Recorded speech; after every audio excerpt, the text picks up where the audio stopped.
Hey guys, it's Quinn here. As always, if you appreciate my content, you can help out tremendously just by clicking the like button so that the YouTube algorithm realizes that I actually uploaded a video. Thanks guys. From the start, the Dune saga involves many moving pieces. There are countless factions vying for power and specializing in very unique and specific ways. If you are somewhat familiar with Dune lore, then you know that many of these factions arose in the vacuum that was created after the Butlerian Jihad, the time in which a crusade was led against thinking machines and all computing devices were expunged from the human universe. Before this time, human beings had used thinking machines for just about everything, including space travel. But in becoming dependent upon machines, they unknowingly made themselves subservient to those who were in control of those machines. Once, men turned their thinking over to machines in the hope that this would set them free. But that only permitted other men with machines to enslave them. "Thou shalt not make a machine in the likeness of a human mind," Paul quoted. "Right out of the Butlerian Jihad and the Orange Catholic Bible," she said.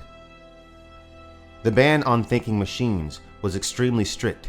No form of computing technology was permitted, no matter how rudimentary. The punishment for owning or producing such technology was officially death. Due to the Butlerian Jihad, human beings had to find new ways to fill the void that computers left. And that is where our unique and specialized factions come in. The first are the Mintats, human beings capable of incredible technical computations within their own minds. Most of the great houses of the Landsraad employed Mintats, especially for tactical and militaristic reasons. Mintat training began at birth. The subject could not know of the training, for it would inhibit development.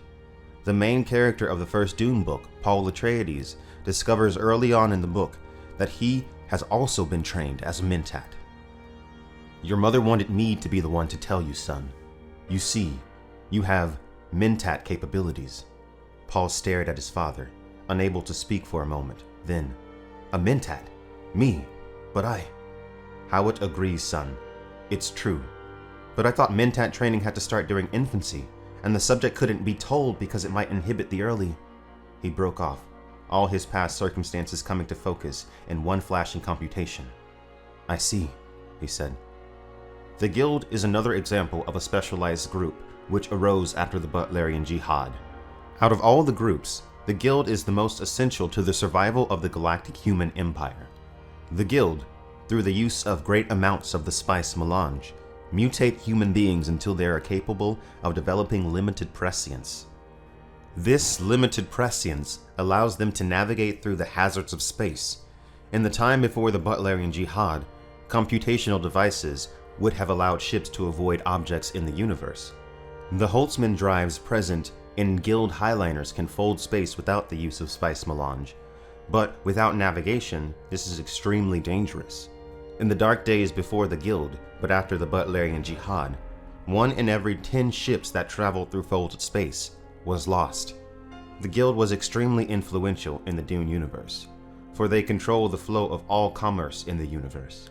Their monopoly on space travel would not be challenged for thousands of years. Humankind's transition from projectile-type weapons to hand-to-hand combat was influenced by but not directly related to the Butlerian Jihad. Because of the invention of Holtzman's shields, conventional weapons were less used because they were much less effective against such devices. And lasgun-type weapons had devastating effects when they come in contact with shields. The reaction was always nuclear. Because of this, the Genis School came to prominence. The Genis School trained the greatest swords masters in the universe. In the beginning of the first book, Duncan Idaho is a swords master of the Genis, employed by the great House Atreides. There were other specialized schools as well, such as the Sook School, whose doctors were trusted widely throughout the universe due to the fact that they were conditioned against doing harm. The Telalaksu are another interesting faction. They specialize in biological technology. Because of their extreme xenophobia and isolation, they look very different from normal humans. By the use of their axolotl tanks, they are able to create golas, essentially clones, and they are also capable of various other feats of biological engineering, many of which repulse others in the universe. The Telalaksu have a reputation for being devious and deceptive as well. Though their technology is utilized throughout the universe, they themselves do not wield very much political power in terms of the Imperium as a whole. Out of all of the factions in Dune, however, perhaps the most intriguing, I think, are the Bini Jesuit, a matriarchal order who seeks to shape the human universe in an image that they themselves have designed. "The Great Revolt took away a crutch," she said. "It forced human minds to develop. Schools were started to train human talents." "The Bini Jesuit schools," she nodded. "We have two chief survivors of those ancient schools, the Bini Jesuit and the Spacing Guild. The Guild, so we think, emphasizes almost pure mathematics. The Bini Jesuit performs another function. Politics," he said. At the start of the series, the Bini Jesuit Sisterhood moves only in the shadows.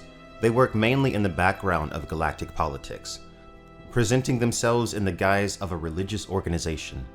The Bini Jesuit have incredible mental abilities and are trained to observe the most minor details and control their internal chemistry on a cellular level. They have a deep understanding of human psychology and behavior, which allows them to easily manipulate those around them and infiltrate nearly every corner of the human universe. Through matchmaking, they are able to breed the noble houses of the Landsraad as they see fit, granting them enormous power. In the later books in the Dune series, the Sisterhood eventually emerges as one of the main leaders of the human universe. It is arguable that the Bini Jesuit secrets and manipulating tactics have affected the outcome of human events as much as, perhaps even the Guild. The Sisterhood is also the only group that maintains its power throughout the entire original Dune series, which spans over the course of 5,000 years.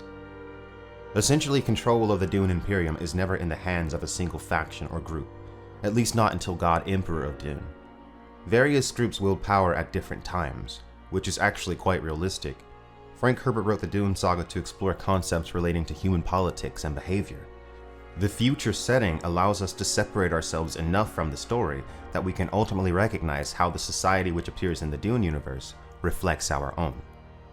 Thank you guys so much for watching. Make sure you like and subscribe for more Quinn's ideas.